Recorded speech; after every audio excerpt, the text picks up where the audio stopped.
Halo guys, selamat datang di podcast Tabir Mitos.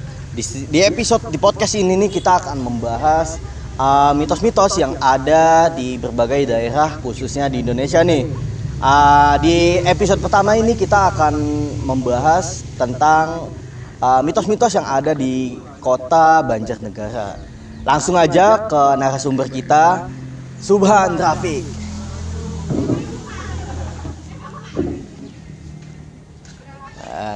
Subhan, apa kabar? Alhamdulillah baik. Kenalin dulu nih. Kenalan dulu ya. Kenalan dulu. Nama lengkap gua Subhan Rafiq Alfaisi. Sama teman-teman biasa dipanggil Sube. Kok bisa dipanggil Sube? Nah, karena orang Jawa tuh susah sih manggil H. Apalagi mau lengkap kan panjang nih. Subhan gitu kan kurang kan. Kalau orang manggil ya. Subhan panjang banget. Akhirnya adalah waktu itu teman di MTS nih. MTS itu apa? MTS itu SMP. SMP ya. Itu mondok kan. Itu ada orang ceplos Sube gitu. Waktu awal-awal nih kayak apa nih Sube gitu kan. Padahal kan nama lengkapnya kan Subhan gitu. Nggak ada E-nya ya. Iya, nggak ada E-nya. Tapi karena setelah dipikir-pikir, bagus juga nih. Orang-orang juga enak manggil gitu. Sube. Gampang dihafal juga kan. Akhirnya ya udahlah aku bawa sampai sekarang kuliah. Oh alah. Oh gitu ya. Iya. Oke, Sube. Di podcast ini kan kita membahas mitos-mitos nih. Iya. Pas banget. Kamu nih asalnya dari mana sih? Nah, soalnya nih, nah ini nih yang suka bikin orang, aku dari daerah tersebut nyesel sih. Dari Banjarnegara tepatnya. Banjarnegara ya. Jawa Tengah itu ya? Iya, Jawa Tengah. Jawa Tengah. Tahu nggak nih Banjarnegara? Kurang tahu sih saya di mana ya Banjarnegara itu. Nah, dia yang tahu tapi. Kalau dia yang tahu. Nah, dia yang tahu kan. Nah, itu yang bikin kesel.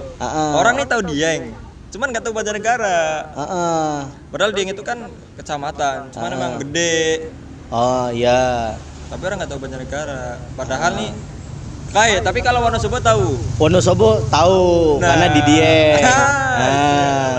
Iya. Nah, jadi sih sebenarnya nih Dieng itu 60%-nya masuk ke Banjarnegara. Contoh kayak Kawas Gidang, Candi Arjuna, terus Sikunir. Itu masuknya ke Banjarnegara. Oh, Banjarnegara. Saya juga baru tahu ya. Apalagi danau yang eksotis nih, Telaga Dringo. Yang Ranu Kumbolonya Jawa. Iya. Nah, itu sebenarnya masuk ke Banjarnegara. Oh, alah. Berarti selama ini saya salah ya. Saya kira itu di Wonosobo ya. Banyak orang salah kira sebenarnya nih. Emang brandingnya Wonosobo ini memang gede sih dibanding Banjarnegara.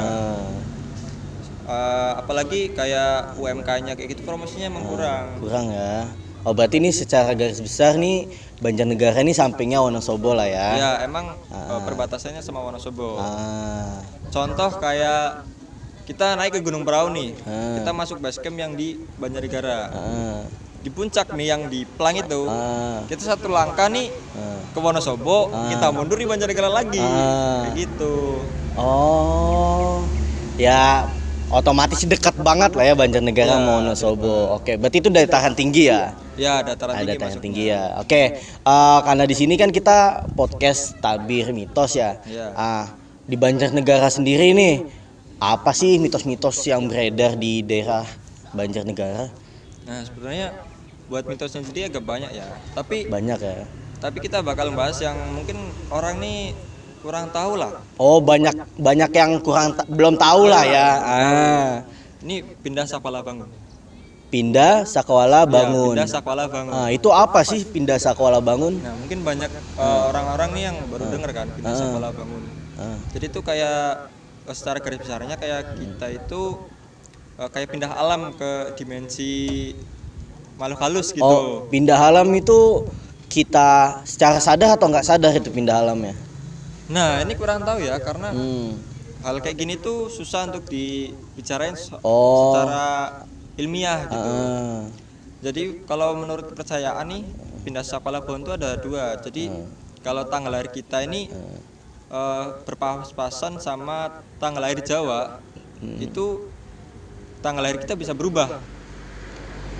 Misalnya tanggal lahir saya 30 Maret, bisa berubah jadi 28 atau 27 gitu. Iya, bisa. Lebih maju atau lebih mundur. Nah, itu Ya intinya berubah lah ya. ya itu tergantung ini sih di penanggalannya itu.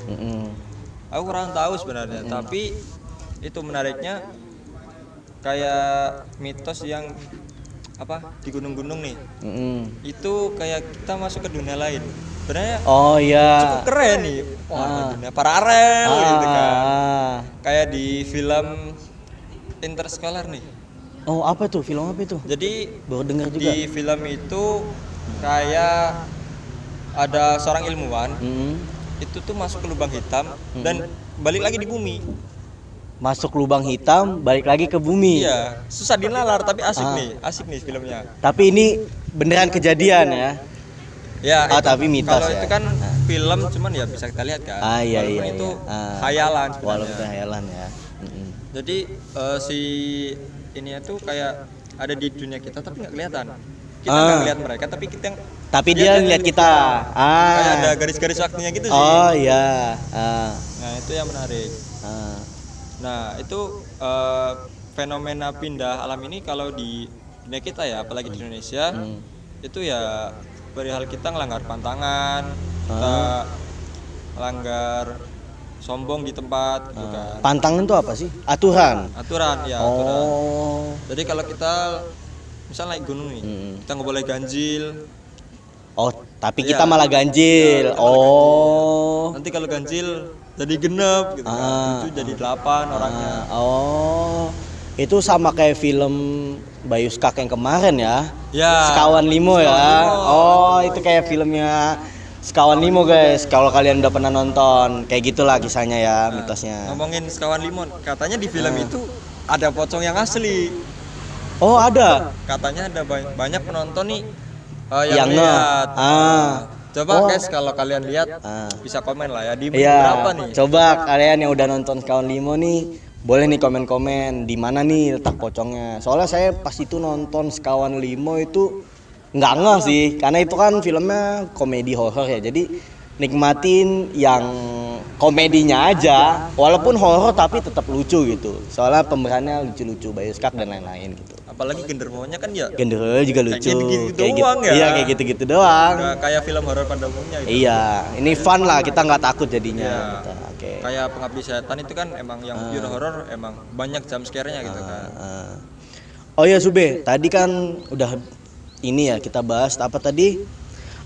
Pindah Sakwala Bangun ya.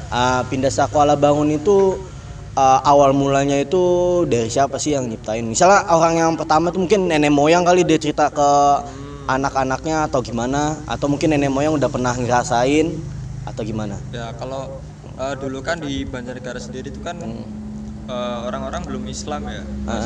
Awalnya di sana itu Hindu. Makanya di Banjarnegara itu banyak candi sih.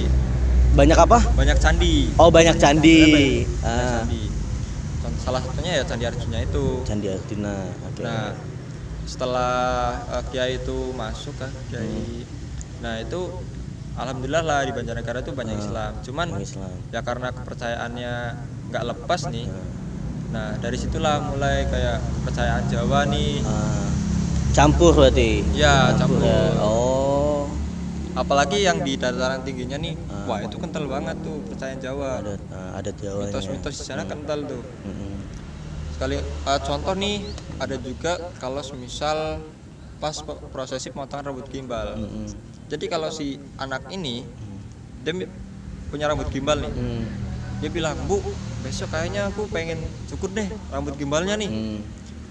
Itu kan biayanya gede nih, biayanya gede. Kalau si ibu ini nggak ngikut kemana anaknya, nah itu bisa jadi malapetaka nih di keluarganya.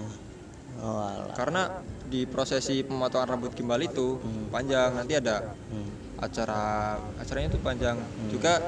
Makanya di Dieng sendiri itu ada Dieng Kultur Festival kan buat Oh, yang lampu-lampu itu bukan? Ya, malam puncaknya yang lampion. Oh, yang lampionnya. Oh, sebenarnya iya. itu buat sekalian memfasilitasi anak-anak yang ingin cukur rambut gimbalnya itu. Oh, baru tahu ya. Karena katanya nih, kalau si anaknya nggak dipotong, itu bakal nggak tahu nanti orang tuanya meninggal nggak wajar atau bakal ada hal-hal yang nggak mistis lain gitu. Oh, begitu ya. Nah, pindah sekolah bangun ini emang agak susah dinalar sebenarnya. Karena ya kalau kita di tanggalan biasa nih, tanggalan hijriah ya. Ya ulang tahun kita ya di tanggal itu terus, kecuali kamu lahir di tanggal 29 Februari itu. Karena 4 tahun sekali kan. Iya. Nah, itu kan ya ilmiah lah. Cuman ini tanggal lahirmu dipasin sama tanggal lahir di Jawa. Iya sih, benar. Mungkin banyak teman-teman juga kan yang nggak tahu tentang tanggalan Jawa. Saya juga kurang tahu nih soal tanggalan Jawa itu. Ya intinya secara besar gitulah, secara garis besar begitulah ya. Oke. Kalau buat apa tadi namanya? Padla ya? Pidla. Pida Sakwala. Oh, Pida Sakwala Bangun ya. Pida Sakwala Bangun itu apa ya? Kayak ada nggak sih yang mengalami hal tersebut terus dia selamat? Emang selamat ya? Pasti selamat atau emang mungkin kalau di film Sekawan Limo kan itu ternyata ada yang mati gitu kan? Iya kan, ada yang mati terus dikirainnya dia hidup, ternyata dia udah meninggal, cuman arwahnya tuh masih ngikutin kita karena kita teman-temannya gitu. Seperti itu nggak ya? Atau emang cuman kejadian yang emang singkat aja, ya udah cuman dinalar apa nggak di luar nalar, cuman secara singkat aja ngelos aja gitu kejadiannya gitu. Kalau sampai sekarang nih yang gue tahu nih, itu kalau kita ngikut nalar dulu nih, kalau ngikut nalar, ya orang-orangnya sehat-sehat aja. Orangnya sehat-sehat aja ya. Karena ya cuma tanggal lahir yang berubah kan. Pertama ya di sini-sini aja gitu. Cuman ada mungkin yang akhirnya orangnya itu terganggu. Gitu. Nah, karena dia ini terganggu, secara mental nggak kuat, akhirnya dia ya wafat gitu. Oh, ada juga yang sampai meninggal berarti ya? Tapi gimana kita taunya dan bisa pindahnya itu kan pasti ada ritual nih. Berarti ada ritual dulu sebelum itu? Iya, jadi kayak kita harus ngepasin tanggal lahir kita, terus juga ngepasin tanggalan Jawa. Oh, berarti secara garis besar gini nggak sih? Pida Sakwala Bangun ya? Pida Sakwala Bangun itu perjalanan arwah kita ke dunia lain gitu. Mungkin raga kita di sini atau misalnya lagi tidur atau di rumah, teman arwah kita tuh masuk ke dimensi lain. Oh gitu ya, secara garis besar ya. Oke. Kamu minum nggak? Kamu haus nggak, Sube? Haus banget ini. Oke, kebetulan di podcast kita ini ada Yanti, guys. Yanti minum. Kita kasih minum buat narasumber kita nih, Subhan Rafiq. Oke, sebelumnya terima kasih ya teman-teman dan Subhan atau Sube tadi udah mau cerita nih tentang Banjarnegara. Oke, Yanti langsung masuk aja, Yanti. Yanti ayo masuk Yanti. Ini 13 menit, guys. Baru dikasih minum, gila. Ini enggak apa-apa, kita minum biar rileks ya. Nih, guys. Nih minum dulu ya. Kita minum dulu. Oke, berarti secara saya simpulin aja lah ya. Pida Sakwala Bangun itu emang mitos yang ada di Banjarnegara. Ya, tepatnya tuh samping Wonosobo lah ya. Tempatnya samping Wonosobo. Itu kejadian mitos dari nenek moyang ya, kebetulan nenek moyang. Kebetulan tuh cuman arwahnya aja, kayak arwah kita tuh jalan ke dimensi lain gitu, guys. Tapi raga kita masih ada di tempat atau lagi di rumah atau di mana ya. Itu kan sebelum ngelakuin itu ada ritualnya. Nah, ada ritualnya ya. Nah, kejadian tersebut tuh biasanya terjadi karena kita ngelakuin beberapa larangan. Seharusnya itu dilarang tapi kita lakuin. Itu terjadi hal tersebut kayak. Jadi buat teman-teman nih supaya kejadian ini enggak terjadi khususnya di Banjarnegara nih. Jangan sampai kejadian apa namanya tadi? Pida Sakwala Bangun ini buat teman-teman. Jadi kalau emang udah dilarang ya kita laksanain gitu loh. Jangan sampai dilakuin. Gitu ya teman-teman. Oke. Silahkan diminum Subhan Rafiq. Boleh bawa pulang minumnya nggak apa-apa. Oke, terima kasih waktunya Subhan Rafiq. Oke, gitu aja teman-teman episode pertama. Kembali lagi dengan saya Rozi. Di episode kedua kita akan bahas tentang, nantilah kita kasih tahu lagi daerah selanjutnya. Sampai jumpa, see you.